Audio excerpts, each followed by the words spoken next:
On a décidé de commencer ce débat par un petit rappel de l'historique de la gestion de la couleur dans nos métiers, depuis la photochimie jusqu'à aujourd'hui. Alors, on ne va pas vous faire non plus un exposé trop technique et de 2 heures sur l'historique, mais ça nous semblait, Caroline, la moindre des choses que de commencer par un petit rappel d'où on vient. Et donc par Arnaud Carré. Merci. Alors, du coup, ça fait. Enfin, la colorimétrie, depuis les débuts, est beaucoup une histoire de rétrocompatibilité. Les débuts, en fait, du traitement de la couleur en vidéo, c'était sur les caméras à tubes. Les caméras à tubes, enfin, les écrans, en fait, à tube cathodique, ils avaient un transducteur pour convertir le signal en entrée. Et ce transducteur-là, en fait, il avait une réponse en tension qui avait un gamma de 4. Et c'est le gamma qu'on utilise aujourd'hui encore dans toutes les normes vidéo, la HD, tout ça. Alors que techniquement, aujourd'hui, on n'a plus du tout besoin de cette conversion-là pour le faire, mais on est resté rétrocompatible avec les tout débuts de la vidéo. Aujourd'hui, on est passé à des capteurs CCD, CMOS qui ont une réponse linéaire du signal, mais en vidéo, on fait un gamma de 4 parce que dans l'histoire, il a fallu rester rétrocompatible avec tout. En photochimie, la contrainte technique qui existait, c'était la réponse logarithmique de la pellicule. Au passage d'abord aux effets spéciaux numériques et ensuite au DI, il a fallu qu'on puisse regarder cette image-là telle qu'elle allait être une fois transférée sur film. Et donc, à cette époque-là, on a fait ce qu'on a tous utilisé à l'époque, les luttes de retour au film. Donc ces luttes-là, elles étaient relativement empiriques parce qu'en gros, elles étaient le fruit d'une mesure d'un signal d'entrée et du signal de sortie sur une pellicule. Ces luttes-là, elles étaient dépendantes un peu de chaque laboratoire parce que selon la chimie qui était utilisée dans chaque labo, chacun avait la sienne. L'ordre de grandeur était souvent assez similaire, mais chacun avait la sienne pour être spécifique à son traitement. Les premières caméras numériques sont arrivées. Elles venaient vraiment de la vidéo, c'est-à-dire que c'est plutôt des gens qui se sont dit tiens, maintenant qu'on arrive à étalonner en numérique, on peut utiliser des caméras vidéo pour faire du cinéma. Et que les caméras sont arrivées en HD et qu'il y avait de la résolution pour le faire. Et à cette époque-là, c'était justement très difficile de marier les deux, parce qu'on avait des caméras qui étaient pensées pour envoyer un signal qui allait être affiché sur un écran à gamma de 4, et on essayait de les faire passer dans une chaîne logarithmique avec une lutte de retour au film. Et du coup, ça marchait moyennement bien. Et à cette époque-là, il y a des gens qui ont eu une très très bonne idée, qui sont nos amis de chez Red, qui se sont dit, mais en fait, vu qu'on a un capteur numérique, de toute façon, on peut l'adapter à cette chaîne photochimique. Et donc, on commençait à faire les premiers logs directement issus des caméras numériques. Le problème, c'est que ce log-là était lui aussi un peu empirique, dans le sens où il devait passer dans les luttes de retour au film des différents labos qui étaient différents les uns des autres. Et donc on s'est retrouvé au bout d'un moment avec chaque constructeur qui avait son log, son espace colorimétrique, qui était d'un côté technique et de l'autre côté déjà une interprétation en fait de ce que devait être l'image une fois passée dans une lutte de retour au film. Donc il y avait déjà des implications esthétiques. Et au bout d'un moment, la dernière fois que j'ai compté, on avait 32 logs différents qui sont dans Baselight, mais en vrai, il y en a historiquement encore beaucoup plus que ça. Donc c'est devenu un chantier à part entière, où les conversions entre les caméras, les compatibilités des caméras entre elles sont devenues très très compliquées. Et en 2011, on a eu la chute de la diffusion 35 en salle. Donc du coup, on s'est retrouvé dans un mode où la lutte de retour au film, donc l'artefact technique qui nous servait à pouvoir shooter, n'était plus nécessaire en fait à à la fabrication des films, parce que tous les films étaient diffusés à partir de là en DCP. Et donc cette lutte-là est devenue un look qu'on utilisait à l'époque par défaut parce qu'on avait toujours fait comme ça. Mais en parallèle de ça, du coup, on a tous commencé à se poser la question de et si on enlevait la lutte de retour au film, parce qu'on n'en a plus besoin techniquement. Et c'est à cette époque-là aussi que nos confrères américains ont commencé à se poser les mêmes questions. Et ils en ont découlé une chaîne colorimétrique qui s'appelle ACES, qui date, je crois que c'est aux alentours de 2010.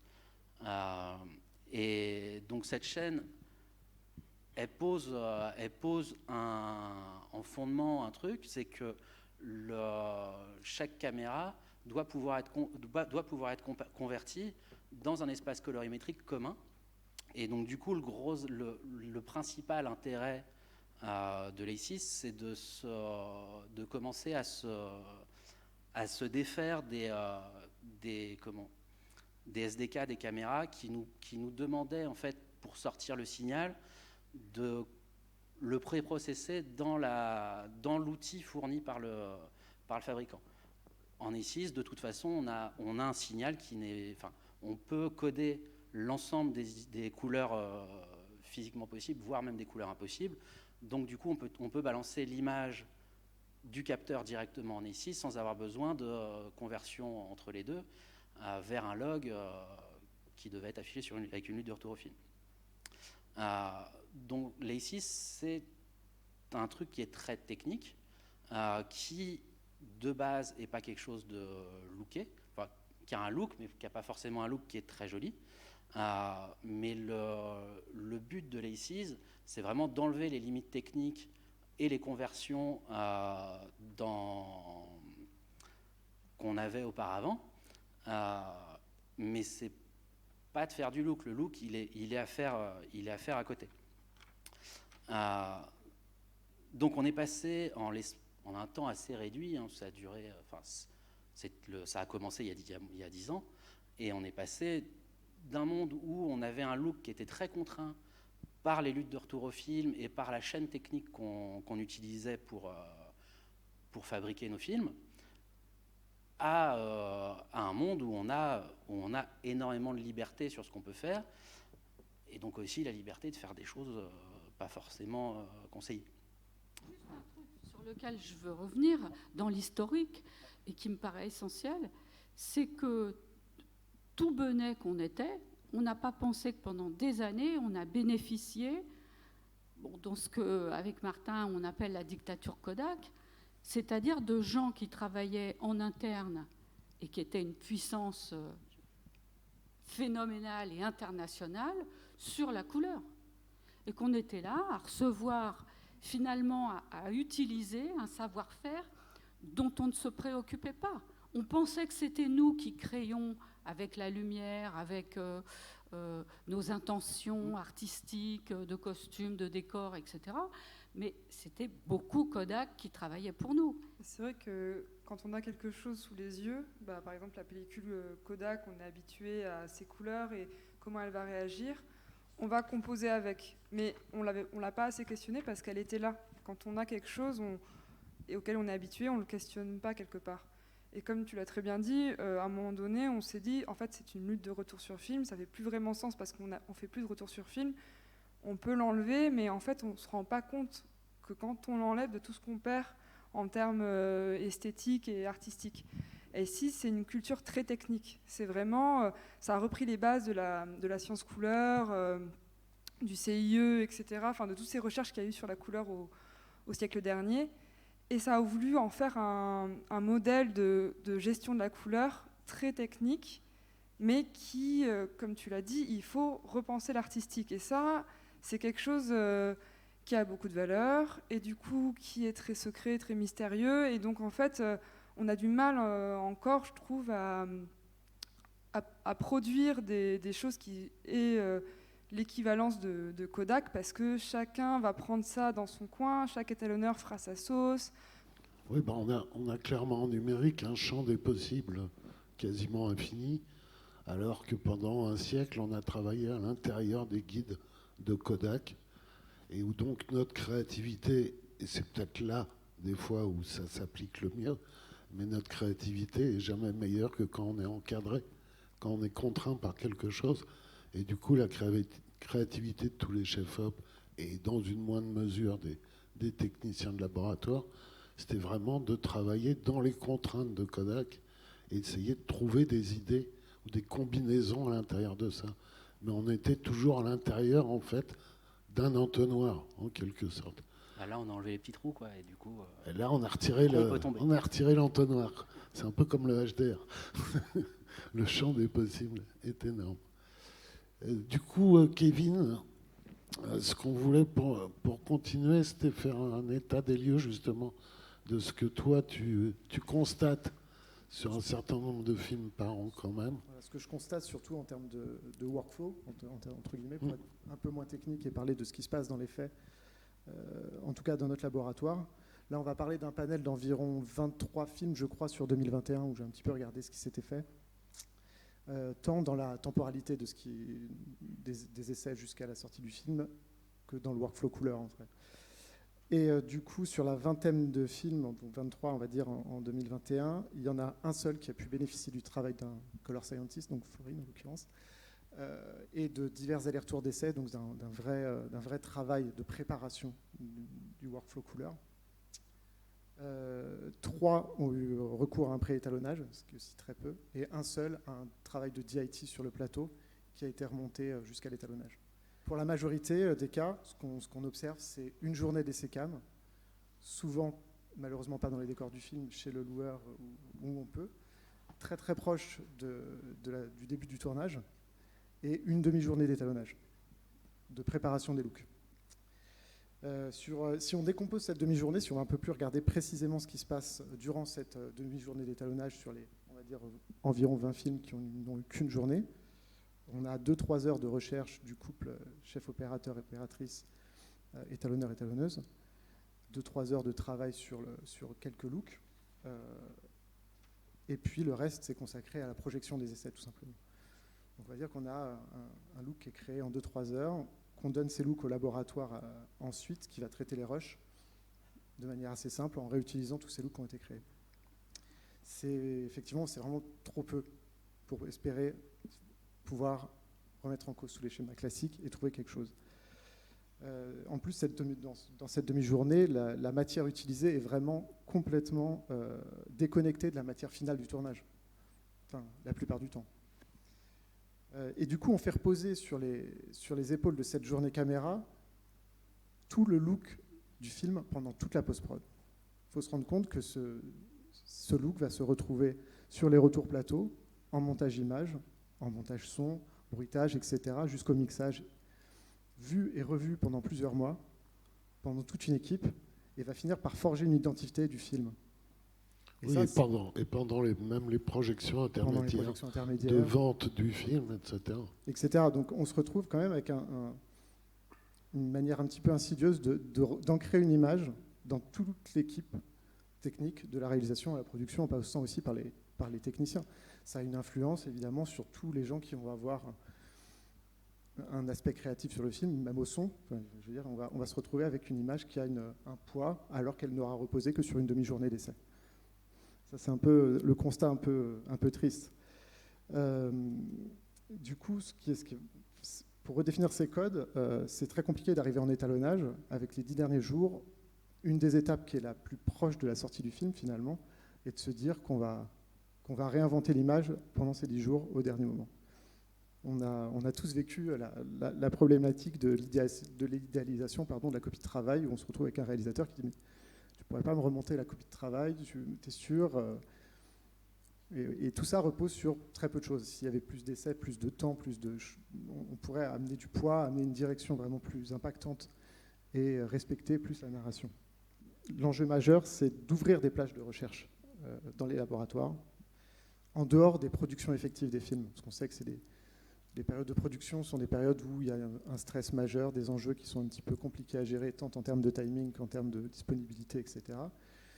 Mais que les laboratoires fassent savoir que des périodes de disponibilité de leurs outils, mais surtout de leur équipe, sont possibles et permettent de venir travailler des matières précédentes, travailler une nouvelle matière, chercher sur un capteur qu'on ne connaît pas encore, montrer les outils que le laboratoire a pu tester ou a pu développer. Voilà, en tout cas, communiquer, que le laboratoire communique sur ces aspects-là, qui convie les DIT, les coloristes, les chefs opérateurs, les color scientists et peut-être même les constructeurs, qui sont aujourd'hui, on va dire, la nouvelle émulsion pour nous et qui sont nombreux, pour venir parler de choses concrètes dans des périodes qui sont des périodes dédiées à la recherche. Alors, histoire d'élargir un petit peu ce panorama de Kevin, on a profité de la revenue en France de Thomas pour qu'il nous raconte un peu ce qu'il a vu à l'étranger sur le travail de la couleur, avant ensuite de revenir sur des débats plus locaux, franco-français. Profitons d'un coup d'œil, d'élargir le coup d'œil. Au niveau de la post-production, de ce que j'ai remarqué de très fort aux États-Unis, c'est exactement ce que dit Gilles ce matin, qui est vraiment cette logique de marché de l'offre. C'est-à-dire qu'en fait, dès qu'on dépasse un budget qui est très bas en fait aux États-Unis, l'œuvre ou le contenu, peu importe le terme qui est le plus juste pour ce projet, c'est considéré comme un produit. Et ce produit, on doit le faire suivant des normes et des organisations très strictes. Donc un cas typique, dans la plupart des cas des projets que j'ai vus, les essais caméra ont lieu un mois avant. C'est-à-dire qu'en fait, on va faire les essais dits vraiment pour les assureurs quelques jours avant le tournage où la caméra est mobilisée, mais plusieurs semaines avant, on prend une autre caméra qui est le même modèle, mais un numéro de série différent. On prend la même optique, qui sera différente, mais c'est toujours la même. On fait des essais, on ramène ça en salle de projection, et on discute. Et on peut des fois changer l'optique. Et ça, j'ai trouvé que c'était une différence qui est quelque chose de très fort, en fait. C'est-à-dire qu'il y avait vraiment une place accordée à l'échange. C'est-à-dire que les essais n'étaient pas considérés comme une projection de ce qu'on a filmé pour davantage rassurer sur certains choix qui ont été faits, en sachant que la marge de manœuvre derrière est très faible. C'est pas le débat, on ne pose pas un débat en fait. Voilà, c'est juste quelque chose qu'on doit faire, donc on le fait. Une autre chose qui m'a vraiment marqué, c'est le rapport au service. C'est-à-dire qu'en fait, on considère là-bas que tout est un service. Quand on étalonne un film, c'est un service. Autrement dit, quand on va voir les étalonneurs qui sont à plein temps, qui est la très grande majorité des étalonneurs là-bas, ce sont des personnes qui en fait ont conscience qu'elles fournissent un service. Donc il n'y a pas ce côté, il y a toujours un côté très entre guillemets corporate, quelque chose de très. J'ai l'impression que c'est souvent difficile d'avoir une discussion qui ne va pas prendre en compte que on fait partie d'une société, on fait revenir un projet et ainsi de suite. Et il y a d'un côté une image un petit peu que parce que les étalonneurs ou toute l'équipe est à plein temps, on va pouvoir creuser beaucoup plus la recherche.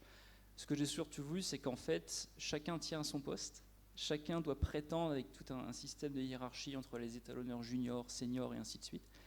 Et qu'en fin de compte, il n'y a pas plus de temps alloué à la recherche que ça, parce qu'en fait, de toute façon, tout le monde a énormément de travail. Donc, c'est pas non plus magique. Voilà. Et je voudrais garder ça en tête, parce que pour moi, c'est... Oui, il y a plus de projets, oui, il y a plus d'argent, mais en fait, il faut quand même se battre sur beaucoup de choses pour faire avancer. Et je peux lier ça d'une certaine façon à l'expérience plus du côté Filmlight, où j'ai travaillé entre le siège qui était à Londres et un deuxième bureau qui était à Munich, mais le travail que je faisais, c'était présenter les chaînes de travail proposées par le logiciel aux utilisateurs. Et j'ai pu voyager dans beaucoup de pays ponctuellement, et ce qui est ressorti pour moi, la première chose, c'était la difficulté de motiver les gens à se former. C'est-à-dire qu'en fait, il y a des habitudes de travail qui sont ancrées depuis très longtemps. Et l'argument numéro 1, c'est on a toujours fait comme ça. C'est sûr, c'est difficile. On va voir un étalonneur qui a fait 40 longs. Il dit moi j'ai fait 40 longs comme ça, je n'ai pas envie de changer. Je dis étalonneur, ça pourrait être d'autres personnes. Hein. Mais donc on se retrouve souvent à être confronté à ça, à devoir mettre en avant des nouvelles façons de travailler l'image, que ce soit en termes de texture, que ce soit en termes d'espace colorimétrique et ses gestions. Et je sens qu'il y a quand même un problème de compréhension. C'est-à-dire qu'en fait, il y a des gens qui ont travaillé pendant longtemps d'une certaine façon et beaucoup se sentent vraiment un peu contraintes. D'un coup, on leur dit, en fait, il faut faire comme ça. Et c'est justifié pour telle ou telle raison, ou d'un coup, un jour, il y a le HDR qui a débarqué. Pour plein de gens, c'était quelque chose de très difficile à prendre en compte d'un coup, parce que leur expérience, c'était la télé mal calibrée de chez Darty. Donc, c'est... Non, ça paraît juste hyper logique, mais c'est vrai que c'est pas dans nos pratiques. Oui, parce qu'en plus de ce que j'entends d'Arnaud ou de Kevin, c'est qu'en fait, les portes des labos sont beaucoup plus ouvertes qu'on peut le penser, en fait. Voilà, je suis rentré du coup il y a pas longtemps, et c'est vrai que pour moi, ça a vraiment été un plaisir de voir des gens en dehors des projets. C'est-à-dire qu'en fait, c'est vraiment faut prendre ce temps entre les projets pour avoir des discussions justement où on peut être à 2 personnes dans une salle de projection et pas avec toute l'équipe, où forcément ça rend plus difficile d'avoir certains dialogues et de reconnaître devant des gens qu'on ne sait pas, alors qu'en fait c'est une clé, quoi. Pouvoir dire qu'on ne sait pas, c'est pas grave. Surtout avoir le temps de se tromper et pouvoir se tromper. Enfin, c'est vraiment quelque chose d'important dans la recherche, à mon sens. C'est la base même. Si on savait ce qu'on doit trouver, ce serait plus simple. C'est rarement le cas. Donc il faut fatalement du temps pour avancer. Natacha, on serait ravis d'avoir un témoignage d'étalonneuse par rapport déjà à toutes ces pistes et ces constats. Alors ouais, donc moi déjà j'ai eu la chance de commencer il y a à peu près 20 ans. J'ai fait Digimage, Dubois, LTC, Scanlab. Donc j'ai eu la chance de connaître un labo photochimique. J'ai eu la chance de commencer aussi à faire du télécinéma sur de la photochimie. Et c'était très confortable parce qu'on avait une veille technologique sur place, une équipe. Et donc tous ces savoir-faire ont un peu éclaté. Et je pense qu'il faudrait vraiment restaurer le dialogue entre tous les acteurs du tournage et de la post-prod, et de travailler tous ensemble avec le chef opérateur, le réalisateur, le laboratoire où on va. Et si on peut avoir la présence d'un color scientist à chaque fois, ce serait juste idéal. En fait, c'est un travail à faire tous ensemble. Et effectivement, la période la plus propice, c'est la période des essais caméra, qui, pareil, est pas... Il y a eu plein de moments, il y a des films où il n'y a même plus d'essais caméra. Alors que c'est vrai que c'est certainement à ce moment-là qu'on doit tous se réunir, parler d'images, expérimenter et prendre des intentions, créer des looks. Même si ce ne sont pas les looks définitifs, ce sera au moins des looks intentionnels pour déjà donner une intention à l'image pour les rushs, pour le montage, parce qu'effectivement un réalisateur, l'image du montage devient l'image de son film, c'est quelque chose qui est assez naturel. Donc c'est vrai qu'il y a c'est essentiel de pouvoir donner une intention à l'image, quitte à pouvoir repartir après en étalonnage def un peu différemment, mais en tout cas dans cette intention, et d'avoir en tout cas déterminé un peu la palette de couleurs du film. Moi, là, j'ai envie d'intervenir. Je vois pas pourquoi c'est plus les essais caméra que les repérages. La question, c'est la question des outils, si tu veux. Là, moi, je suis partie au Maroc pour un film extrêmement peu doté. J'ai supplié mes amis de Sony de me prêter un Alpha 7. Ils me l'ont prêté. J'ai fait des images avec mon Alpha 7. Je les ai apportées à Fred Savoir. Il les regarde. Ça nous a fait faire un bond énorme sur le travail couleur à faire sur le film. On a compris énormément de choses. Entre le sud du Maroc, ces couleurs qui sont des couleurs douces, fines, qui sont finalement, d'une certaine manière, toutes les mêmes teintes, tu vois. Des roses, la terre, et c'est fait pour. Ils construisent pour que ça ne... Et puis le nord du Maroc, où tout était plus dur, il y avait les verts qui apparaissaient, les bleus, parce qu'il y a une grande différence culturelle entre l'usage dans l'usage de la couleur, entre les bleus du nord et les roses du sud. Donc non, tu peux très bien partir avec un autre outil. C'est pour ça que je me bats et pour qu'on puisse avoir des caméras en repérage. Ça peut être bon, il se trouve que je suis très Sony, mais ça peut être tu vois, FX6, parce que c'est pas trop lourd, FX9, et on vous ramène des images, et là, vous travaillez dessus, quoi. Ce qu'il faut, c'est juste inventer des nouvelles méthodes de travail, quoi. Oui, pardon, je me suis mal exprimée quand je dis ces caméras, c'est qu'on a besoin d'expérimenter oui, les choses. bien sûr, mais bon, ce qu'il faut, c'est, je dirais, il faut pousser les gens à le faire aussi, tu vois. il faut pousser les producteurs, il faut que les patrons de labo disent non, écoutez, nous, il nous faut des images pour commencer à travailler, faire votre devis, comprendre votre workflow et tout. Tout ça est quand même une sorte d'économie dans laquelle on n'est pas seul et qu'il faut qu'on communique avec des gens un peu fermement pour leur dire si vous voulez qu'on amène votre film quelque part, il faut nous donner quelques éléments, quoi. Mais c'est vrai que c'est un combat dans lequel il faut être déterministe. C'est-à-dire qu'il faut vraiment pousser tout le monde. Je me rappelle, pendant plusieurs années à la fin chez Éclair, j'imposais systématiquement une réunion de pré-prod. Une réunion aussi qui a tendance à disparaître.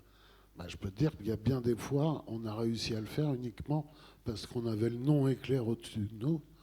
Et du coup, les producteurs disaient oui, on sait, on est chez eux, c'est un peu vieux jeu, il faut même faire des réunions de pré-prod. Mais au moins, on arrive à l'imposer. Mais c'était souvent un combat difficile, faire des essais. Alors, en tant que combattant, le meilleur d'entre tous, Pierre, qui lui est un franc-tireur de la couleur. De la couleur, je sais pas, mais non, mais c'est amusant parce qu'en fait, on voit là avec tous nos corps de métier et tout ça que le débat, en fait, il est très large, parce que le débat, il est sur un point de vue purement esthétique, poétique, artistique, comme le tien, avec un débat d'usage, un débat de manière de faire. Est-ce que les Français ont sait bosser, voilà, avec des débats de production. Alors moi, le premier truc que j'ai, c'est que moi, je suis pas un franc-tireur, je suis juste quelqu'un qui aime bien essayer de vaguement comprendre. J'ai pas du tout une démarche d'ingénieur, de technicien, au sens où moi, il y a plein de choses que je comprends pas techniquement, mais par contre, j'essaye d'avoir une démarche de chercheur, c'est-à-dire que de me dire, il faut à minima que je comprenne l'environnement dans lequel je travaille. Parce qu'en fait, c'est des questions qui m'agitent le cerveau depuis l'apparition du numérique. Parce que moi, comme beaucoup, je viens du film. Et en fait, je me suis posé des questions de couleur, parce qu'avant tout, je me suis posé des questions de contraste. C'est que quand le numérique est arrivé, le numérique, et même quand il y a eu le scan du 35 et tout ça, en fait, j'avais plus la maîtrise du contraste. Et le truc qui était bien en pellicule, c'est qu'en fait, notre outil principal, on ne se posait pas la question de la couleur, effectivement, mais qu'en opérateur, notre moyen d'expressivité principal, c'était le contraste. Et on travaillait le contraste sur la lumière, on travaillait le contraste en développement, on se servait de la couleur pour faire qu'on avait plus ou moins une sensation de contraste. Par exemple, si on tirait plus froid, si on voulait que l'image soit plus contrastée, plus chaud si on voulait qu'elle soit plus douce, on servait des verts et des magentas pour contrebalancer ces écarts de contraste. Bref, la question de la couleur, c'était avant tout une question de contraste. Et moi, quand j'ai commencé à faire du numérique, c'est le premier truc où d'un coup je me suis senti perdu, c'est que j'avais l'impression que je maîtrisais plus rien de mon contraste. C'est-à-dire que mon contraste, je pouvais l'avoir sur 3 scènes, et puis sur une scène, il m'échappait, et puis je le retrouvais. Donc j'avais toujours l'impression je sais pas, qu'à un moment dans le film, la palette, ou on va dire le look du film, son identité visuelle, sur 2-3 scènes, c'était plus le même film. Donc je me suis juste posé ces questions-là et d'essayer de comprendre vaguement pourquoi ça marchait, pourquoi ça marchait pas. Et je me suis assez souvent retrouvé face à des gens, en fait, qui n'en savaient pas plus que moi, qui étaient soit en état de recherche, soit qui étaient sur des usages et qui voulaient surtout pas en entendre parler, et avec un truc où finalement moi, comme opérateur, parce que je suis un peu têtu, mais non, je suis normand. Non, mais je suis un peu têtu, mais surtout, j'aime pas ne pas comprendre. Je me suis inventé, moi, une manière d'essayer de faire mes essais, de réfléchir à la manière dont j'essayais pas d'aboutir, mais de trouver le petit chemin esthétique que j'allais faire sur chaque projet. Alors moi, et je pense que d'un coup c'est possible, parce que moi ça fait donc 15 ans que je fais des films en numérique, ça fait 15 ans que je fais des essais. Mais t'es le seul à les faire comme tu les fais. Hein. Ah. Mais pourtant ça coûte... Ça marche. Ça marche. En gros, moi mes essais, c'est simple, c'est soit en repérage technique, je prends la caméra du film, une optique, et je filme des lilies, parce que j'ai mis 7 ans à comprendre qu'il fallait filmer des lilies. C'était très important que par rapport à un laboratoire, par rapport aux gens à la caméra, par rapport à un color scientist, notre référence, c'est pas la subjectivité artistique de chacun, parce que si on se planque derrière notre subjectivité, on peut pas parler. Par contre, la lily, c'est un élément de référence qui permet de parler de technique, de palette de couleurs, de quelle est la réponse. Donc quand tu dis Lily, tu dis Macbeth ou tu dis charte de... Une Macbeth. Ouais. Macbeth. J'en suis même pas là, moi. C'est que du blanc et du noir. Et donc moi, c'est devenu... Non mais encore une fois, en gros, dans le parcours, j'ai eu ça, de me dire, putain, en fait, la couleur vient foutre le bordel dans le contraste. Donc moi, assez vite, à chaque fois que je voulais aborder un film, le premier truc que je faisais, je disais, on va d'abord étalonner en noir et blanc, un plan, comme ça on trouve le contraste, puis on voit si la couleur vient foutre le bordel dans ce contraste ou pas. Si elle vient foutre le bordel, c'est qu'il y a des endroits où on ne sait pas la gérer. Et j'ai fait ça, je me suis mis à faire des lilies pour essayer de trouver des looks, pour justement, parce que moi, la lutte de retour au film, elle est tellement contraignante, c'est-à-dire elle va tellement foutre le bordel dans le contraste, parce qu'en fait, elle rajoute des couleurs en haut, en bas, le look est présent, mais en fait, elle vient foutre un bordel sans nom qui fait que, en fait, on maîtrise la couleur sur 3 scènes, et puis sur une scène, on ne la maîtrise pas du tout. Donc moi j'ai fait ça, puis comme voilà ma manière de faire des essais, c'est qu'en gros je filme de manière totalement documentaire pendant que je fais mes repérages, mais j'y filme vraiment n'importe comment tous les décors du film. Donc je vais filmer le chef électricien, Yana Lily, l'assistant réalisateur, et je filme vraiment comme un portio. Après j'amène ça au labo, et au laboratoire je sais que déjà j'ai une base. C'est pas même si les trucs sont pas décorés, tout ça, mais j'ai déjà une base de ce que va être le film, c'est-à-dire son volume, certains décors seront comme ils seront dans le film, ils auront déjà leur couleur, et je vois déjà les endroits où je ne pourrais pas aller. Et ça, je le compare avec, donc je demande à l'étalonneur, j'ai quelques références visuelles à côté, qui vont être un tableau, une photo, un machin, et je lui dis voilà, ça c'est vers où j'aimerais aller. Moi je cherche pas le résultat, je cherche vraiment, je dis voilà, j'aimerais, je sais pas, aller vers des teintes, vers ce type de palette de couleurs, et ça c'est a priori le réel auquel je vais me confronter. Essayons de faire un aller-retour entre les deux. Donc ce truc-là, déjà, m'a permis moi de pas être frustré artistiquement, mais très vite ça m'a permis d'être frustré techniquement. C'est-à-dire que des fois de me rendre compte que y avait des trucs artistiques qu'on touchait sur un plan, puis qu'on ne touchait pas sur l'autre.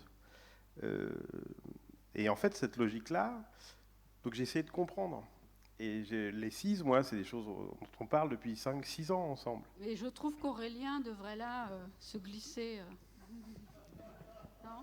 Vous avez travaillé ensemble ? Bah oui, on communique souvent, bien sûr. Alors raconte-nous. Non, mais ce qui est intéressant, c'est que, et ce que tu disais aussi, ce que tu viens de dire sur ton repérage au Maroc, c'est que il y a un truc dans ce qu'on disait aussi un peu tout à l'heure, c'est-à-dire le look. Moi, en effet, je suis pas fan du mot, mais disons la transformation qu'on va faire de la caméra qui se passe dans un espace colorimétrique tel qui, eux, sont normés. Hein, c'est-à-dire que tout ce qu'on a, caméra ARRI ou caméra RED, etc., en passant à des espaces techniquement de projection, des espaces de monitoring, des espaces, tout ça, c'est défini et c'est normé. Donc, c'est vrai que Kodak avait fait quelque chose d'esthétique, quoi, mais en vidéo, on n'est pas désarmé dans un inconnu tel qu'on ne saurait pas même faire un truc très moche qui s'appelle ARRI tout 709 ou RED tout 709 ou Sony tout 709, qu'importe. Passons ça. Donc ça, on a une base, mais c'est que ce qui est intéressant dans ce qu'on vient d'entendre de toi et de Pierre, c'est qu'il faut se poser la question aussi de ce qu'on filme. C'est-à-dire que dans le test de caméra ou dans la transformation de caméra, le plus dur, et c'est à voir, quoi, c'est ce qu'on met en perspective pour savoir ce qui va être durable et ce qui va être solide. C'est-à-dire ce qui va être techniquement solide. Mais quand on disait tout à l'heure qu'on ne savait pas très bien ce que c'était une lutte, il faudrait peut-être le redéfinir. C'est-à-dire qu'en effet, quand tu disais tout à l'heure, des fois il n'arrive qu'on n'ait qu'une lutte. C'est parfois, moi je dirais, enviable qu'il n'ait qu'une lutte. C'est-à-dire qu'il y aurait une vraie transformation qui serait unique et qui serait telle qu'on a compris la transformation qu'on veut de notre caméra pour notre projet. C'est-à-dire qu'on est passé d'un truc technique, qui est la caméra, qui est un outil. Hein. La caméra, c'est un outil, c'est pas, du coup, c'est là où ça se diffère de Kodak. C'est-à-dire que Kodak trimballait un truc esthétique réel, la caméra, elle ne trimballe rien d'esthétique. La caméra n'est pas une émulsion. Enfin, pour moi, la caméra n'est pas une émulsion. C'est la lutte qui est une émulsion. C'est la lutte qui, dans l'idéal, va rendre la caméra émulsion. C'est-à-dire qu'elle va rendre, qu'est-ce que c'est une émulsion tel qu'on peut le définir aujourd'hui? C'est un truc où le chef opérateur, sur lequel le chef opérateur va s'appuyer esthétiquement pour travailler sur son tournage. Et là, il a des vrais repères pour avoir son rapport au tournage normal, son rapport à la lumière, son rapport à la caméra, son rapport aux optiques, le rapport qu'il va avoir pour dresser son contrat sur son tournage. Donc, il y a un rapport avec la caméra qui doit se faire, mais il y a un rapport aussi, avant tout ça, pour la solidité des intentions, à savoir ce qu'on doit mettre devant cette caméra par rapport à tel ou tel projet pour en tirer une solidité de la lutte. Sinon, à partir de là, c'est râpé. La Lily... Une robustesse, vous dites. J'aime beaucoup ce mot, une robustesse. Moi, je préfère la solidité, parce que, mais voilà. Parce que ça a à voir, enfin, la solidité technique, ça a à voir avec la solidité de vos intentions. Il n'y a pas de solidité technique s'il n'y a pas de solidité des intentions. C'est pas possible. À mon avis, c'est pas possible. Encore une fois, je laisserai Olivier et Florine en parler, parce que je suis sûr qu'ils vont en parler mieux que moi. Qu'est-ce que je disais? Je disais que la Lily, c'était très bien, et moi, je vis dans les Lily absolument. Mais que, bizarrement, je regardais ça hier en réfléchissant à ce qu'on pouvait montrer, parce que malheureusement, on ne va pas montrer d'image, et c'est un peu dommage, mais voilà, j'aurais pu si j'avais voulu. Donc, la prochaine fois. Voilà, la prochaine fois.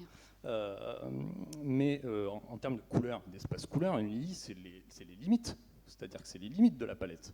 C'est presque votre support en bois de palette. C'est les bords. Et ce qui est intéressant à filmer, et ce qui est intéressant à poser comme truc analytique à filmer, pour savoir, c'est tout ce qu'il y a entre ces éléments de la Lily, en fait. C'est-à-dire que quand je regardais hier soir les bleus de la Lily qui sont en diagonale, par 3, en partant du bas, enfin je ne sais plus, mais en fait, la chose à faire, c'est d'aller faire des Lily uniquement de bleu, et de nuances de bleu.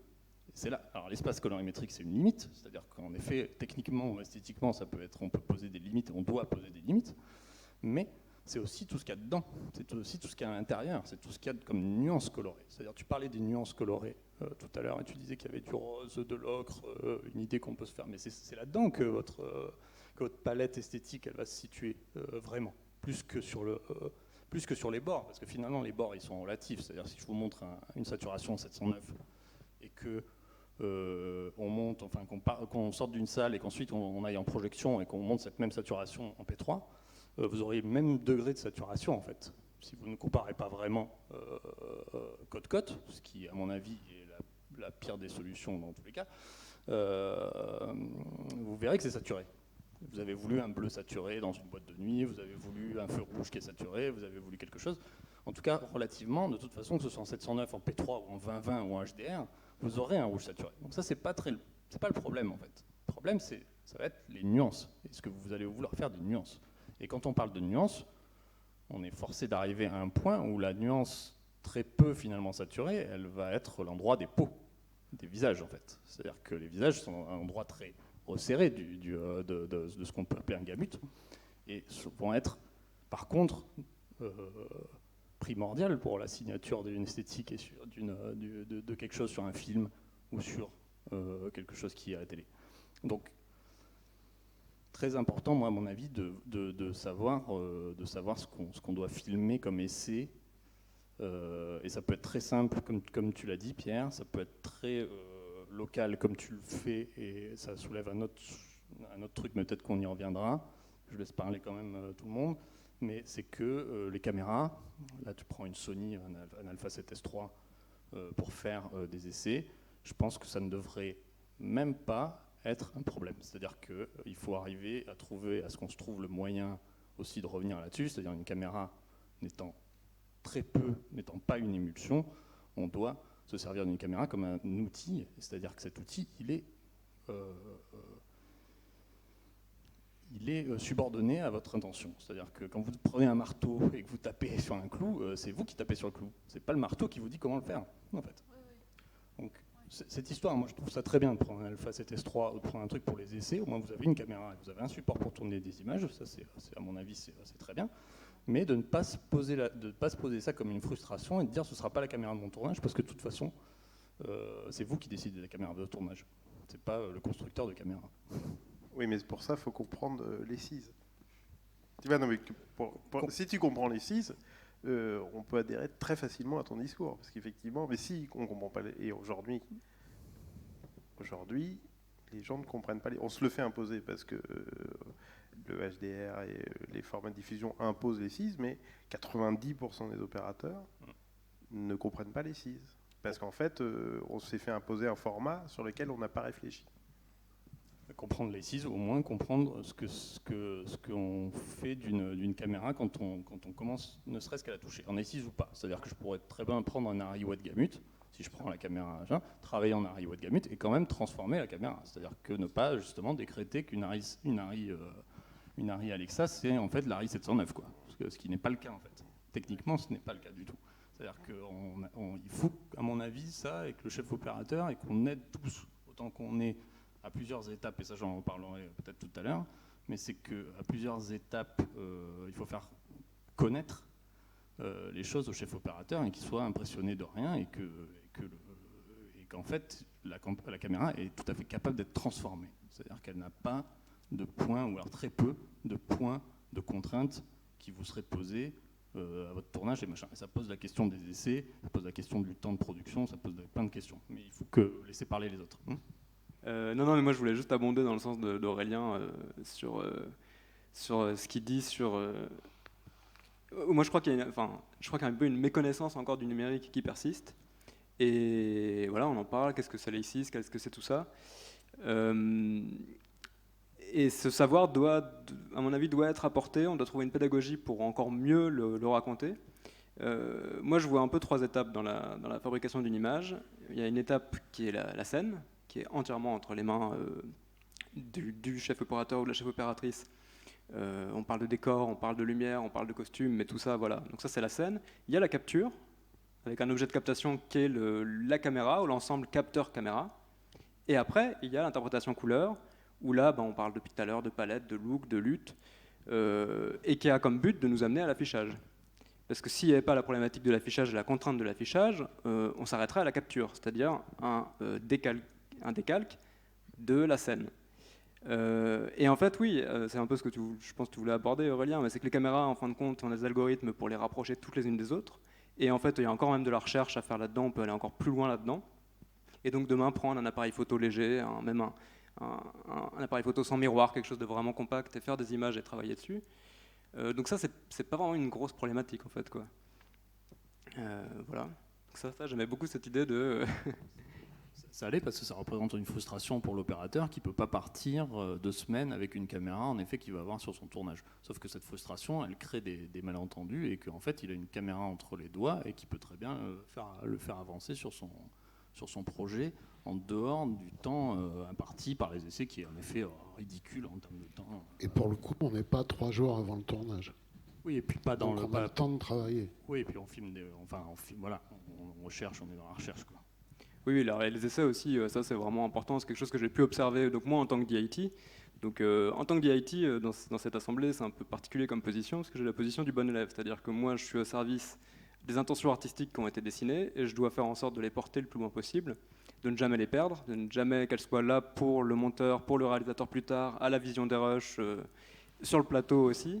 Et je suis un garant technique aussi de la tenue du workflow, avec l'aide évidemment du laboratoire, mais je vais être capable de réagir rapidement. Donc bon, normalement, j'ai pas grand-chose à dire, j'ai pas beaucoup à faire sur le look, je vais le suivre et l'observer si je le peux, et ça c'est vachement important, je pense, pour être capable de tenir cette intention à travers le film, si je sais comment a été pensée une image ou une intention, je vais pouvoir l'accompagner après, tous les jours, en collaboration proche avec la directrice photo ou le directeur photo, ça c'est vachement important. Mais après voilà, je suis un bon élève, moi je ne vais pas tout foutre en l'air. Mais les essais, ce que j'ai pu observer, c'est qu'effectivement dans les essais, des fois on va très très vite, ou on pense à bien d'autres choses, on n'a pas forcément les images nécessaires pour travailler un look, ou ajuster des contrastes, ou ajuster des couleurs, ou parfois j'ai vu des images avec des couleurs complètement incroyables, qui n'étaient pas du tout dans le film, mais qu'on a traité à l'étalonnage, et donc finalement c'est quelque part dans le look, donc on a pu traiter un jaune très fort par exemple, qu'on a fait tomber, mais bon, derrière il y a tous les autres jaunes qui sont sûrement un peu tombés. Donc voilà, donc je pense que les essais et le choix de ce qu'on filme en essai est extrêmement important, et même on peut aller encore plus loin, c'est-à-dire qu'on peut faire exprès de fabriquer de filmer certaines images aux essais, ne serait-ce que pour induire quelque chose derrière dans le look. Je dis n'importe quoi, mais sous-exposer une image pour faire un look qui va surexposer. Ou inversement, qui est peut-être plus intéressant. Et ça, je trouve que Florine, on a parlé de certaines choses autour de ça que je trouve vachement intéressantes. Donc en effet, les images des essais sont vraiment déterminantes parce que elles peuvent faire croire qu'on a construit un look et finalement sur d'autres images, le look ne se retrouve pas. Et donc il ne faut pas construire un look juste sur des images d'essais. Enfin, un look, ça se construit d'une certaine manière avec beaucoup d'images pour être sûr qu'on construit quelque chose de solide, aussi robuste qu'une émulsion Kodak. Il faut envisager toutes les possibilités du volume couleur, du coup, pour que toutes les couleurs de la palette aillent dans le même sens. Et c'est pour ça que se baser sur quelques images d'essai, ça peut être dangereux, et je trouve aussi très intéressant de se baser sur des images plutôt de repérage qui sont beaucoup plus variées et beaucoup plus nombreuses de fait, et donc qui vont amener à faire un look beaucoup plus solide et cohérent. Et le DIT en tant que garant technique, on en parlait tous les deux, donc je vais commencer, après je vais te repasser la balle. C'est ce que je trouve très intéressant, c'est que quand on regarde, donc on a construit le look en amont, on a construit cette émulsion qui est encore une émulsion qu'on va mettre au défi des images du tournage. En fait, on l'a construite, et quand on verra comment elle s'applique sur les images du tournage, on va peut-être encore la repenser. Enfin, c'est un travail qui est toujours en train d'être fait et qui commence au moment des repérages et qui va se finir au moment de l'étalonnage définitif. Mais c'est ça qui est passionnant, c'est que c'est un look qui est toujours en train de s'affiner et de se construire au fur et à mesure que les images arrivent. Et en tant que DIT, on peut réagir beaucoup plus vite parce qu'on est sur le plateau et que aussi on voit les images dans différentes conditions. On voit les images sur le plateau et c'est parfois des conditions de lumière qui ne permettent pas de très bien comprendre l'affichage. Mais ce que tu me racontais sur un film, tu voyais aussi les images dans une salle au noir, enfin en tout cas avec un éclairage contrôlé, qui te permettait de te rendre compte de certaines choses et aussi de discuter avec les chefs opérateurs pour être sûr qu'en fait ce look-là soit bien pensé, bien construit et n'influe pas l'exposition et garde une cohérence. Oui, cette expérience-là, c'est quelque chose qui m'a assez surpris. En fait, je m'y attendais pas forcément. C'est-à-dire qu'on avait donc un look pour le film en question. Et quand je voyais arriver les rushs sur ma station, j'étais dans un environnement à peu près contrôlé, correct, au bureau de production, mais voilà, volet fermé, un bon écran, etc. Et puis hors aussi de l'urgence du tournage, enfin, voilà, du temps pour regarder les images, je voyais des choses qui étaient très claires, très relevées, des tons moyens, un peu délavés, des noirs un peu inexistants. J'étais vraiment enfin, je me disais, bon, allons-y, on travaille, on recontraste, voilà. J'ai fait des petits ajustements, j'avais suivi la préparation du look, donc j'essayais dans cette direction-là. Et je présentais ça au directeur de la photo, après, qui me disait oui, très bien. Et puis, en allant sur le plateau, je découvrais que parfois, je passais un peu de temps sur le plateau, je regardais les images qui se tournaient, et j'avais pas la même impression sur les images que je voyais sur le plateau. J'avais pas cette envie de redescendre les noirs, donc pour moi, il y a deux visualisations. Il y a une visualisation plateau et une visualisation de rush. Enfin, j'ai fait la distinction, moi. Et quand j'étais sur le plateau, je me disais, mais c'est marrant, et à tel point que j'ai vérifié, j'ai vraiment ramené une image du plateau enregistrée sur le Pix pour la comparer, pour être sûr que mon workflow était droit, était correct, ce qui était le cas. Mais j'avais une impression vraiment très très très différente. Donc ça, je trouve qu'effectivement, le DIT à cet endroit-là a une capacité d'ajustement. Alors c'est quelque chose aussi, et ça tu m'en avais parlé, qu'un color scientist peut anticiper. Il peut très bien prévoir deux looks. Un look sur le plateau qui contraint, et puis qui correspond un peu à l'environnement de visualisation sur le plateau, et un autre look pour les rushs. Mais voilà, cette capacité d'ajustement, je trouve que le DIT l'apporte très très bien. Je l'ai fait d'ailleurs avec ce même look qui était très clair et qui avait tendance parfois à nous amener à sous-exposer comme étant très clair. Donc j'avais fini par proposer le même look. Donc encore une fois, respect de l'intention initiale, vraiment ne pas trop traficoter les choses, mais redescendu d'un diaph, juste pour faire attention à la sous-ex, quoi. Donc voilà, je trouve que encore sur ce travail de DIT, il y a une chose à laquelle je pense, ça m'a fait réfléchir un peu toute la discussion, en particulier les cadres. J'ai l'impression qu'en fait on parle beaucoup de cadres, on a vraiment envie de cadrer les choses, et c'est extrêmement important. Moi je pense que plus le cadre est rigide, plus on a de souplesse pour évoluer dedans ou sur ses contours, donc c'est vachement important. Mais il y a une chose que nous au DIT, on va avoir accès à des outils d'étalonnage. Et on va faire de l'étalonnage. Moi je ne me considère pas comme étalonneur quand je suis DIT. Je ne suis pas un étalonneur, mais j'utilise des outils d'étalonnage. Donc je pense qu'on peut aussi se penser en amont du tournage, encore une fois dans la question de la préparation, à circonscrire nos actions. À dire, bah, tiens, je vais travailler que en densité, je vais travailler que en contraste, je vais travailler que en balance. Et quand je travaille en secondaire, je vais le consigner, je vais faire en sorte que l'étalonneur derrière le retrouve. Parce qu'en fait, le plus gros danger pour nous, c'est de faire un travail de préparation, d'accompagnement, qui sera jeté après à l'étalonnage. Donc ça aussi, c'est quelque chose à laquelle, voilà, qui me paraît assez important. Oui, et ça veut dire qu'il faut déjà que le DIT soit aussi intégré dans l'équipe qui travaille en amont et qui recherche le look pour connaître le processus, l'histoire, les choix qui ont été faits. Et donc, c'est une fois de plus, on en revient à la même chose. Ce dont on parle tous, c'est déjà de se parler entre nous tous. Sauf que moi, je trouve que là, on aborde la partie qui est la partie compliquée. Là, il parle que de contraste, hein, Olivier. Là. Non, mais oui. En fait, dans l'organisation. Absolument, il y a un truc là. Non, mais il y a un truc. Moi, je trouve qu'aujourd'hui, on se fait imposer des usages, mais en fait, on se fait imposer des usages, on se les impose nous-mêmes alors qu'on ne les contrôle pas, ces usages. Tu vois, quand tu dis qu'effectivement, sur 25 films, il y en a 2 qui bossent en E6. On est 6, j'en ai pas parlé foncièrement, on est 6, je pense que c'est même moins que ça. Ouais. Voilà. 2, ça veut dire que concrètement, c'est des gens qui travaillent en log, c'est très bien le log, mais ça veut dire que ces gens-là, ils vont se faire, dans 2 ans, on ne pourra plus travailler en log. Puisque dans 2 ans, on ne travaillera que pour des plateformes,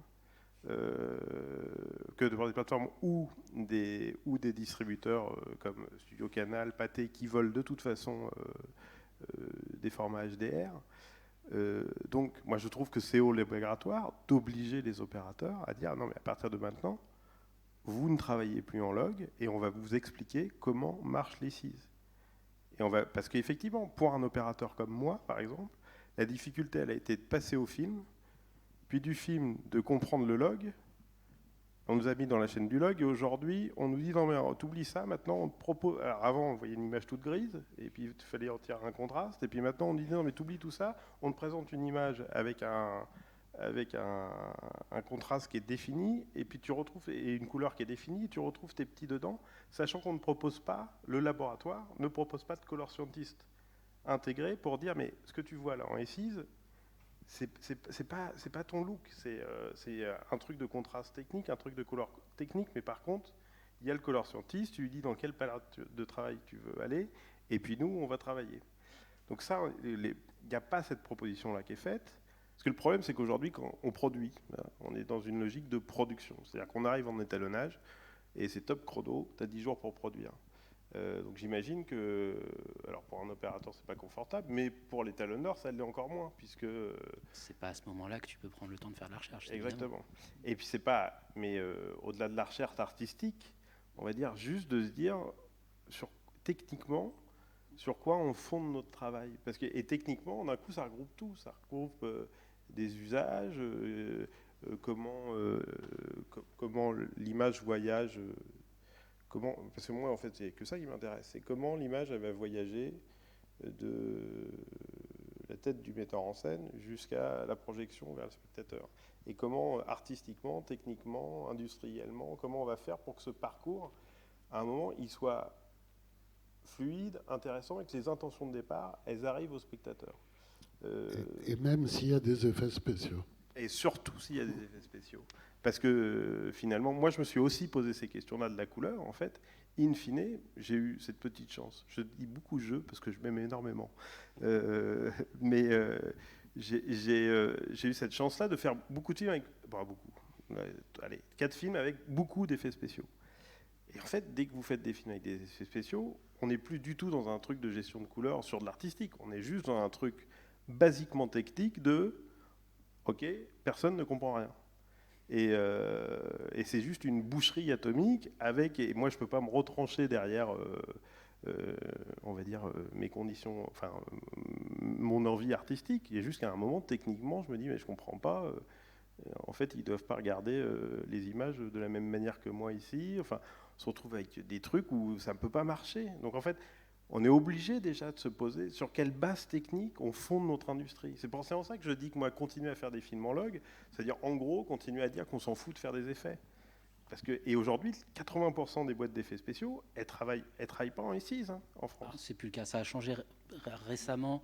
Je pense qu'on est à, de ce que nous on voit, on doit être à 60% des films bossent qui sont en faits E6. Ou en tout cas en ça a changé gamma récemment. linéaire, sinon au minimum en gamma linéaire dans un gamut, voilà, qui n'est pas d'A6 mais qui permet de conserver En linéaire. au moins être dans linéaire. Mais non, je reviens sur le fait de proposer l'A6. Alors nous, on le propose effectivement parce que nos recherches vont aussi dans ce sens-là. Tous les outils qu'on essaie d'avoir, on les a en A6 parce qu'on sent bien que de par tout ce qui est en train d'arriver, c'est le futur. Mais je ne peux pas imposer à une équipe foncièrement de ne pas travailler en log. Ça ne Oui, marche mais tu pas. peux leur expliquer. Ah, on explique. Parce que souvent, les gens, quand ils découvrent la première fois la proposition d'A6, ils ont l'impression qu'on leur impose un contraste. Non, on n'impose pas un contraste. On les fait jouer dans un terrain qui est assez grand, où le contraste peut être transformé, où les couleurs peuvent être transformées, où tout peut être transformé, contrairement au log, où on a l'impression qu'on a quelque chose de flat, et donc on va avoir une marge de contraste, alors qu'en fait, on en a beaucoup moins, et puis surtout, on en a beaucoup moins dans le rapport couleur-contraste, quoi. Ce qui est intéressant avec l'A6, je ne suis pas un défenseur. C'est vrai que personnellement, j'ai tendance à préférer aussi cet espace couleur, mais quand on me demande d'utiliser autre chose, il y a des gens qui arrivent très bien à faire de jolies choses autrement, il faut aussi le rappeler. Je ne vais pas me battre contre eux, mais l'A6 peut résoudre une des problématiques qu'on a soulevées tout à l'heure, qui est de faire des essais caméra avec une autre caméra que celle du tournage. Il faut peut-être rappeler que l'A6 permet d'amener à peu près tous les outils de captation d'aujourd'hui vers un espace commun, qui est celui de l'A6, qui permet de travailler hors zone de contraste, capacité dynamique des caméras et autres choses, à au moins un espace de travail commun qui peut approcher un look. Donc ça permet de résoudre effectivement ce que disait Caroline tout à l'heure, partir avec une autre caméra plus légère, plus compacte, moins onéreuse, aller cette fois-ci vers la chose la plus importante qui est effectivement l'endroit où on va tourner, ou tout du moins certains décors, certains repères esthétiques qu'on veut apporter, arriver en A6 dans un espace commun et commencer à travailler sur une image qui pourrait être celle du film au définitif. Il y a quand même un truc qui colle aussi à notre monde actuel, c'est que les espaces couleurs managés nous permettent de faire des sorties dans différents espaces couleurs en restant fidèles sur l'impression visuelle. Et ça, aujourd'hui, ça devient un prérequis. Vu la quantité de masters qu'on doit sortir, plus personne ne va se donner la peine de refaire autant d'étalonnage que de versions.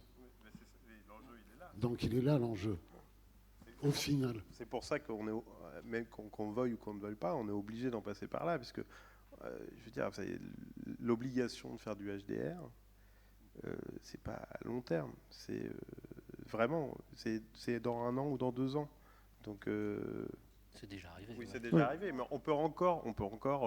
Il y a encore quelques films, il y a encore quelques distributeurs qui ne demandent pas à avoir une copie sale, ou avoir une copie, on va dire, que l'élément principal soit une copie HDR. Mais donc ça veut dire qu'il faut forcément passer par un espace qui est un espace color managé d'emblée. Effectivement, c'est le seul endroit où on arrive à imposer l'A6, c'est au moment où il y a du HDR qui arrive. Bon, d'un seul coup, là, on a tendance un petit peu à mettre le pied dans la porte en disant non, mais utilisez l'A6. En fin de compte, c'est unique pour une chose, c'est une question de volonté.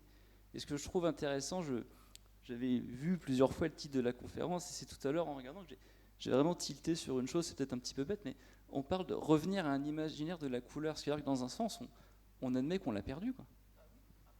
Et ce qui est surprenant, c'est ce décalage entre ça n'a jamais été aussi facile de voir des images, de partir sur différentes configurations, et pourtant, on a l'impression qu'on est tombé dans une routine qui fait que remettre ça en question, c'est même plus sortir des sentiers battus, c'est même plus se dire qu'on va faire un film en E6 aujourd'hui. Mais enfin, moi, si quelqu'un me dit qu'il fait un film en E6 et c'est une expérimentation, que c'est compliqué, moi, ça me fait sourire, quoi. Enfin, on arrive quand même à un moment où ça fait 10 ans que ça existe, quoi. Et sur le dernier point, très vite, c'était sur les luttes. Je suis d'accord dans un sens avec ce que tu disais sur que des fois, une lutte, c'est mieux. Et je pense qu'il faut juste garder en tête que, indépendamment de ce qu'on pense des luttes fabriquées mis en disposition par les fabricants de caméras, l'IPP2 de RED ou la LF2, c'est des gens qui ont passé des mois, voire des années à les développer. Et il y a ce côté quand même assez intéressant, qu'on peut partir avec une caméra et la lutte de base, et même si c'est pas l'esthétique qu'on veut, ça marche quand même dans plein de cas. Alors que pour aller fabriquer en quelques heures d'une séance une lutte qui va marcher pour tous les cas de figure, c'est très difficile. Parce qu'en fait, est-ce que c'est une transformation ou c'est un pré-réglage d'étalonnage? Et c'est ça, je suis tout à fait d'accord. Qu'est-ce que tu appelles la lutte de base d'une caméra? Celle qui vient, c'est la lutte constructeur. C'est-à-dire, en gros, du coup, quand tu allumes la caméra et que tu viens de sortir avec 709 et que par défaut, là où en gros les ingénieurs des différents se sont assis autour d'une table et se sont dit, bon, ça c'est, entre guillemets, je dis bien, ce qu'on vend. Moi, je voudrais ajouter par rapport à ces luttes que les constructeurs proposent, elles sont un peu similaires entre les luttes de RAID, Arri, Sony qui se base sur Aces. Et c'est vraiment des luttes qui sont techniques et très clean. Enfin, par rapport, si on la compare à une émulsion Kodak, une émulsion Kodak, ça a un contraste qui est fort en termes d'intention, des couleurs qui sont fortes. Enfin, c'est une vraie proposition esthétique, ce qui ne sont pas du tout ces luttes caméra. Et du coup, quand on voit notre lumière à travers une émulsion Kodak, il y a tout de suite la lumière et l'émulsion qui interagissent et il y a une proposition forte. Si on regarde la même lumière à travers une caméra numérique, tout de suite, ça sort pas pareil, c'est plat. Et c'est pour ça que je trouve que c'est important quand même de vraiment réfléchir avec quel look on regarde nos images sur le plateau et comment on pense nos images et qu'est-ce qui va se retrouver surtout en montage. Parce que si on fait une lumière comme on a l'habitude à travers juste le look technique des fabricants de caméras, il n'y aura pas d'intention, il y aura quelque chose il n'y a plus la magie, il y a un truc qui ne se passe pas. Et je pense que c'est pour ça c'est vraiment bien de penser le look en amont et d'amener quelque chose qui vient vraiment former le traitement image et réagir avec la lumière qu'on vient construire pour amener une proposition artistique forte. Et je pense que c'est ça qui manque, c'est se reposer trop sur ce que font les constructeurs de caméras. Ça fait qu'au final, on utilise une science de la couleur qui est technique, qui est clean, mais qui est pauvre en termes d'intention artistique. Alors, moi, il y a des choses, je suis à 90% d'accord avec toi. Il y a une chose où je ne suis pas d'accord. Je ne suis pas d'accord, je ne sais rien. C'est qu'en fait, un des gros avantages de la pellicule sur le numérique, c'est qu'en fait, avant, quand on travaillait en film, notre point de réunion entre le réalisateur, le chef décorateur, le chef costumier, on travaillait à l'œil, en fait. Et on se mettait d'accord sur la couleur de ça, l'harmonie entre notre tissu, la couleur du fond, la couleur de la peau, mais on se mettait d'accord à l'œil. Et on était conscient que cette harmonie de couleurs, ce rapport de contraste, d'harmonie, tout ça, la pellicule le restituerait avec une intention, avec une interprétation, mais que ça ne viendrait pas briser cette harmonie. La problématique, effectivement, des luttes constructeurs de vidéos, c'est que des fois, ils viennent complètement niquer cette harmonie.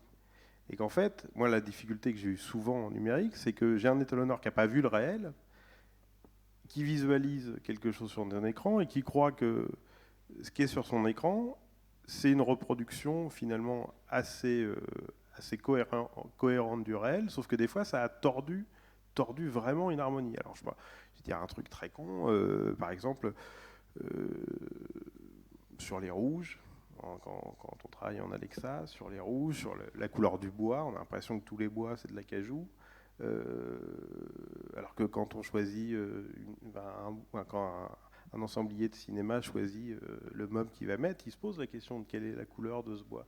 Donc très souvent, moi, le premier truc que je fais, c'est d'essayer déjà de retrouver ce que j'ai vu à l'œil, juste pour qu'on se mette d'accord sur le fait que voilà, l'harmonie, elle est là-dessus. Et après, il y a un truc, moi j'ai mis longtemps à comprendre ça, mais il y a un truc qui n'est pas quand même... quand je l'ai découvert, je me suis dit, mais mon Dieu, pourquoi personne ne m'avait prévenu ? Parce que tu parles des trucs constructeurs des caméras. Moi, j'utilise beaucoup l'Alexa.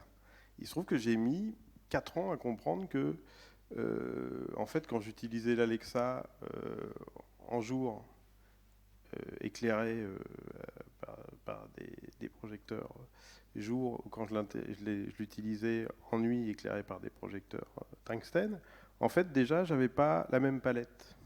Et par rapport à ça, ce que tu dis, Pierre, je trouve que c'est vraiment intéressant par rapport au titre que Caroline a choisi pour cette table ronde de l'imaginaire. En fait, justement, la différence entre Kodak et les caméras numériques que tu décris, c'est que Kodak a complètement compris l'idée d'imaginaire, en fait. C'est-à-dire qu'en proposant 2 émulsions différentes, une pour le jour, une pour la nuit, on a la même sensation de couleur au final. On a l'impression que la personne a mis le même pantalon rouge, que ce soit en jour ou en nuit. Alors qu'avec une seule caméra, un seul capteur, en fait, le rouge va être différent. Et du coup, en étalonnage, on va devoir lutter pour simuler ce rouge-là qui va être très mal capté en nuit, très bien capté en rouge. Et en fait, on va devoir changer, shifter les couleurs. Et en fait, si c'est mal fait, ça peut être quelque chose d'horrible, en fait. Mais c'est justement cette notion d'imaginaire qui a été perdue en numérique. C'est que c'est pas juste quelque chose de technique, en fait, même si c'est pareil. Oui, c'est une représentation du monde. C'est ce que disait très bien l'article de Martin. C'est qu'en fait, Kodak proposait une représentation du monde, ce que ne font pas les caméras numériques. Donc c'est pour ça qu'on doit le faire. Mais on doit le faire, et là je suis vraiment d'accord avec toi, en se mettant d'accord avec nos collaborateurs sur quelque chose que l'on regarde. Un réel que l'on regarde. Un paysage, un visage de femme, etc. Pas des écrans. Il y a un moment donné où les écrans, c'est basta, quoi. On peut afficher tout ce qu'on veut, qui sera au plus juste, etc. Si on n'accorde pas assez de temps, de regard à ce qu'on doit filmer, faut faire un autre métier, quoi. Donc cette idée de regarder ensemble. Oui, de regarder du vrai, mais c'est ça qui est complexe. Moi, et peut-être après de parler, comme on disait tout à l'heure. Moi, j'ai envoyé à quelques-uns d'entre nous quelque chose que tout le monde peut aller voir sur Arte, qui est un blow-up, ça s'appelle comment ? Blow-up sur Mizoguchi. Et outre le fait que la composition des plans est quelque chose d'extraordinaire, il y a quelques plans couleurs. Je ne connais pas les films couleurs de Mizoguchi. J'ai vu quand même beaucoup de films de Mizoguchi. Je ne connais pas ces films couleurs. Et c'est extraordinaire, comme je dirais la beauté de la composition. Et ce qui m'a le plus frappé, c'est que dans les mêmes journées, je regardais ce nouveau jeu vidéo qui est sorti et dont tout le monde parle, dont je trouve les images sublimes. J'ai oublié le nom, le dernier, là. Et je me dis, mais c'est pareil, quoi. Ils sont toujours finalement, ce n'est pas une monochromie, ça pourrait être une monochromie, mais ce n'est pas une monochromie. Et ils travaillent sur des variations extrêmement proches, avec de temps en temps des saturations. Enfin, c'est des vraies compositions, comme on parlait de contraste tout à l'heure. C'est des vraies propositions de couleurs contrastées. Je vous encourage à aller les voir. Et je pense qu'il faut qu'on continue à réfléchir à ce rapport contraste-couleur. On n'a pas été au bout, ni artistiquement, ni techniquement. Ce que je pense juste, c'est qu'on devrait donner un peu la parole à la salle.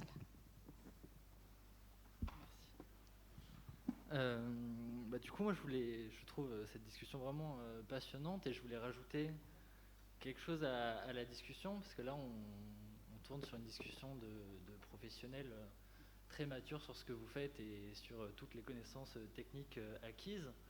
Mais du coup, ça rajoute une question pour l'éducation à l'image et à la couleur qu'on apporte pour nous, nouveaux techniciens. Éducation à la couleur que je trouve qui manque énormément, parce que, par exemple, vous parliez de cette dictature Kodak, et par exemple, vous parliez de cette étude des textures, des contrastes, etc. Chose qu'on étudie énormément. Moi, j'ai un cursus à la fois très technique et artistique. C'est des choses qu'on voit dans les deux. Comment les former, qu'est-ce qu'elles veulent dire, etc. Mais les couleurs, c'est un sujet que je n'ai quasiment jamais abordé sur mon cursus d'études cinématographiques. Et déjà, je trouve que c'est quelque chose qui manque énormément. Et même au-delà, avec toute cette discussion technique, vous demandiez si la salle comprend tous les termes. J'en comprends une majorité, mais je ne comprends pas toute la discussion. Enfin, je suis obligé de faire des recherches en plus avec les questions. Je pense que c'est des discussions qu'il faut apporter, je ne sais pas forcément à l'université, mais c'est des sujets qui sont pour l'instant réservés à une élite très technique et pas sur un regard général, je trouve. Moi, je pense, parce que quand on veut faire de l'image au cinéma, aujourd'hui, vous êtes directeur de la photographie, on est assistant opérateur, stagiaire, second, premier, puis chef opérateur, et à aucun moment dans cette voie-là, on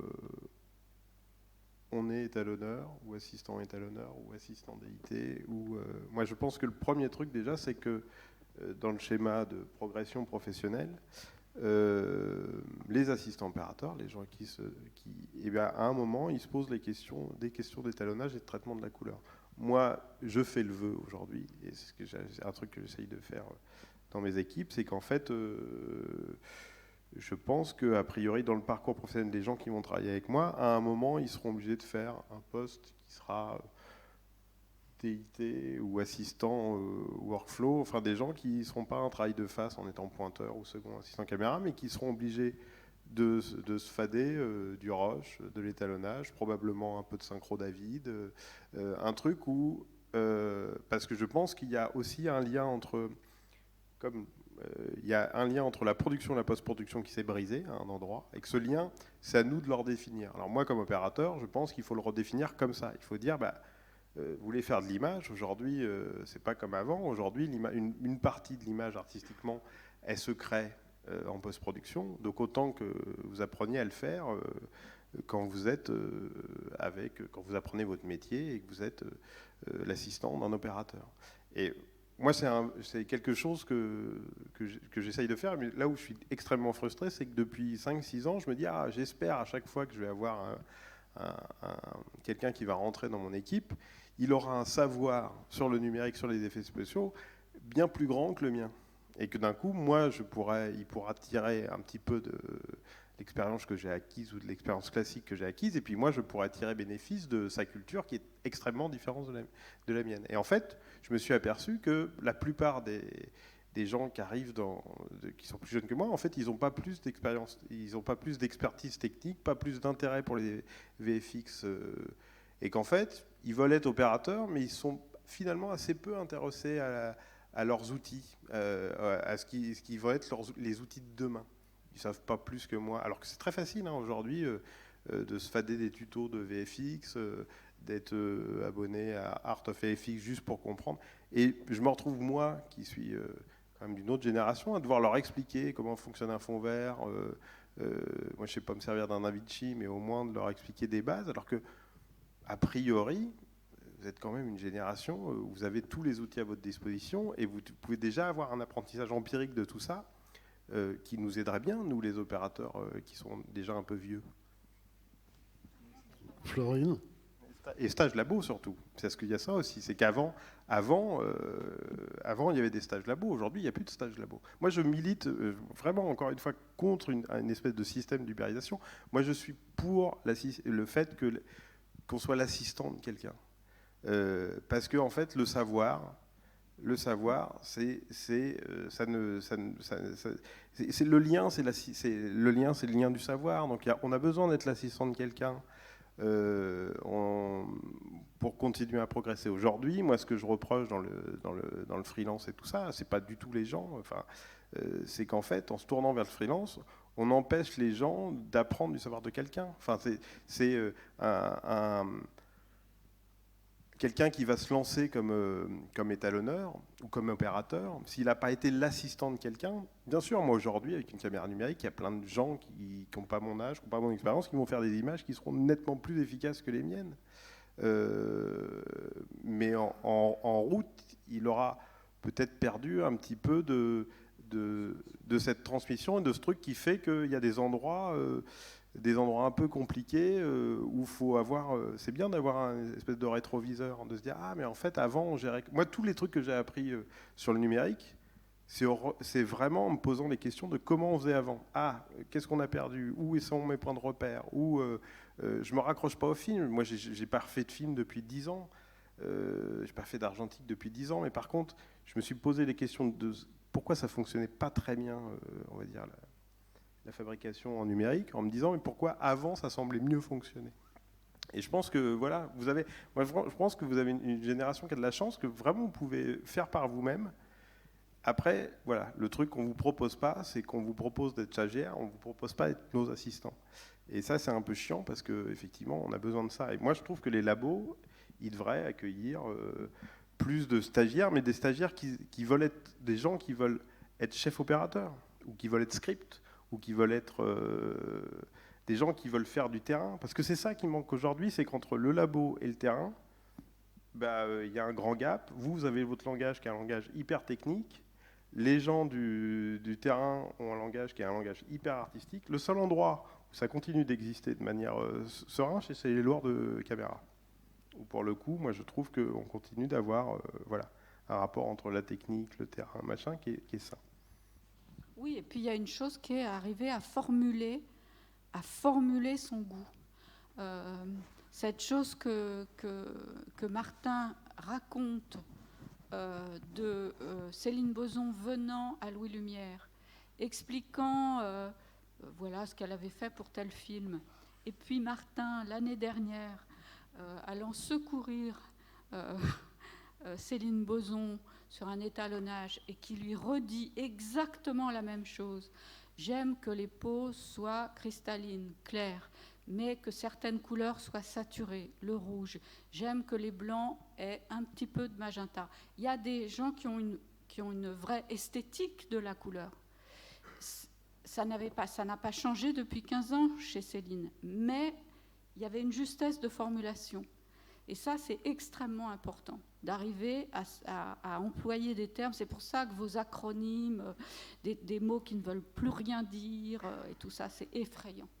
Parce que ça ne saisit plus quelque chose qui nous permet d'imaginer.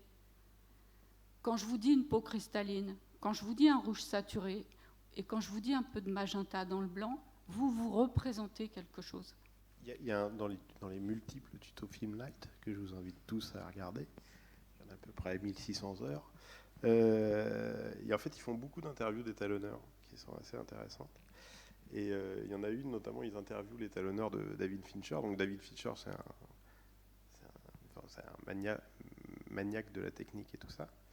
Et l'étalonneur explique que, donc déjà, même dans la manière de travailler, ils ont vraiment un truc assez particulier. C'est-à-dire que il envoie des styles de ces étalonnages en cours, et Fincher, au crayon, dit « tu me transformes cette zone-là ». Donc déjà, il y a une vraie logique. Et il se trouve que David Fincher, il déteste le magenta. C'est-à-dire que c'est la couleur, il supporte pas ça. Donc dès qu'il y a une pointe de rose ou de magenta dans l'image, il a fait supprimer. Et en fait, ça, c'est marrant parce qu'on a un étalonneur pour le coup, et on le voit dans tous les films de Fincher, c'est probablement pour ça qu'il travaille en RED, c'est qu'en fait, dans la RED, il y a ce truc-là d'un verre qui préexiste tout de suite. Mais là où c'est intéressant, moi je trouve, c'est que d'un coup, on se retrouve, c'est le même exemple que Céline, c'est-à-dire quelqu'un qui se dit, ok, le monde, il faut que je l'interprète dans la palette que David Fincher aime. Et son rôle d'étalonneur, c'est à la fois de soulever les images, c'est-à-dire de les révéler dans ce qu'elles ont de plus harmonieux, mais on va dire dans une palette artistique qui est définie par le metteur en scène, ça pourrait être par l'opérateur. Et après, encore une fois, moi je dis jouer la musique, c'est-à-dire faire qu'à un moment, le plan, on se dit qu'il ne pourrait pas exister autrement que tel qu'il est une fois qu'il est finalisé. Et moi, c'est des trucs que je trouve importants parce qu'en fait, souvent, l'histoire de goût, on ne les soulève pas de manière aussi précise, par exemple. Moi, il m'est arrivé sur un film. Moi, j'ai besoin, mais c'est à cause du film, justement, j'ai besoin de définir mon rapport au magenta et au vert. C'est vraiment, pour moi, parce qu'en film, c'était ça, c'est vraiment les pivots, en fait. Et moi, en fait, pour comprendre si je suis à l'équilibre, j'ai besoin de passer par le vert, de rajouter beaucoup de vert, beaucoup de vert, beaucoup de vert.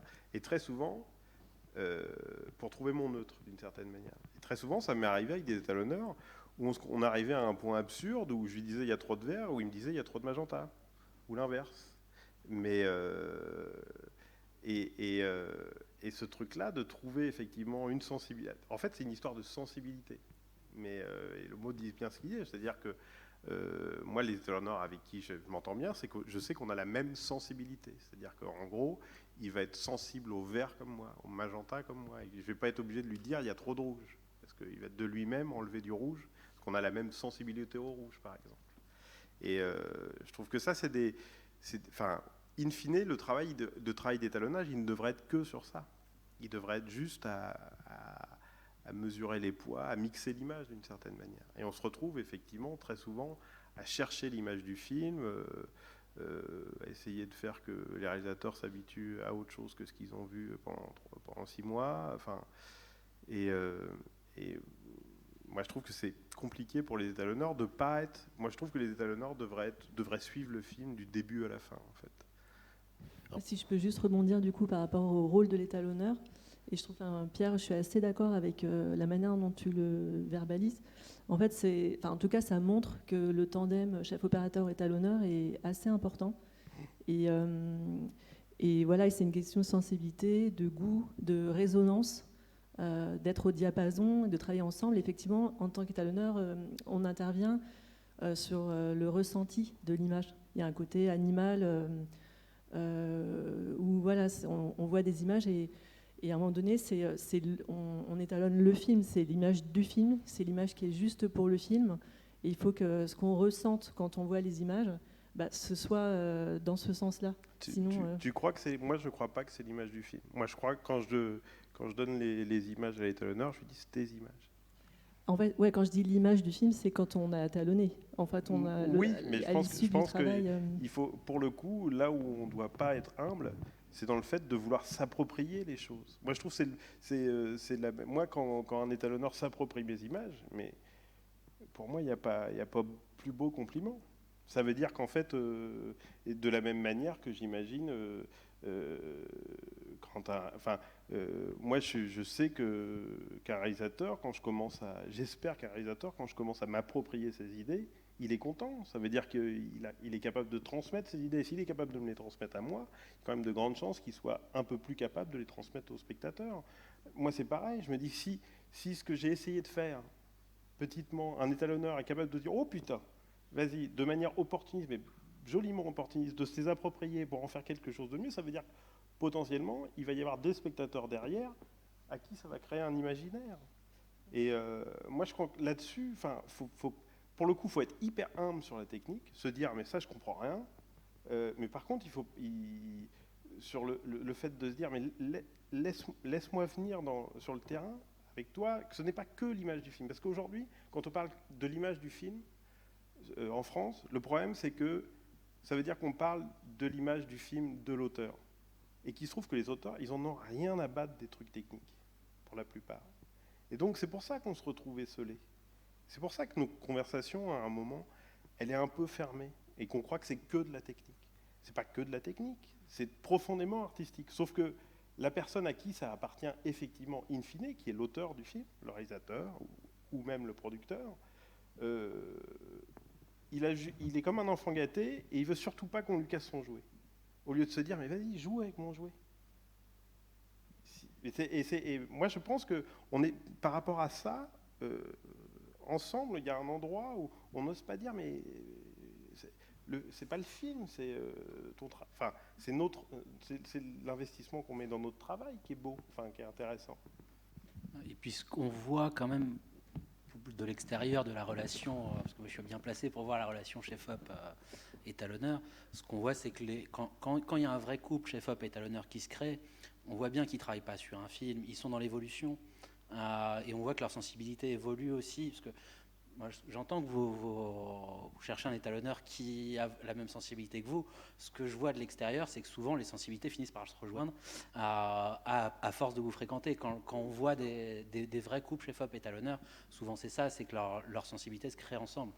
Et c'est vrai que du coup, en général, dans ces cas-là, l'étalonneur, il va regarder les rushs régulièrement, même s'il n'est pas censé les étalonner.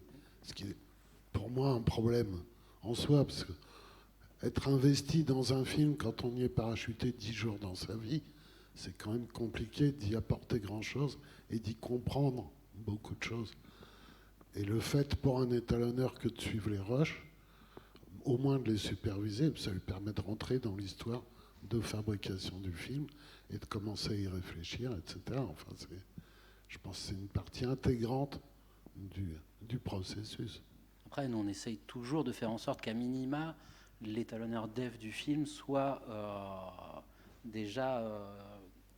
on lui envoie les snapshots tous les jours, au minimum qu'il voit ce qui a été tourné, même s'il n'a pas le temps de regarder tous les rushs, parce que s'il y a 2-3 heures de rush par jour, au moins qu'il ait le soir un récap de ce qui a été fait dans la journée, pour qu'il ne soit pas surpris 6 mois plus tard.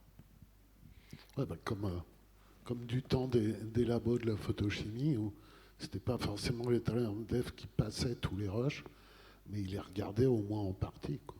Ce que j'ai fait, ce que j'ai apporté comme essai chez Polisson, c'est je devais filmer Isabelle Huppert dans des conditions extrêmement trash cet été à Avignon, puisqu'elle permettait qu'on la suive absolument partout pendant un travail théâtral qu'elle faisait, c'est-à-dire les loges chez elle, sur le plateau, le soir, après, etc.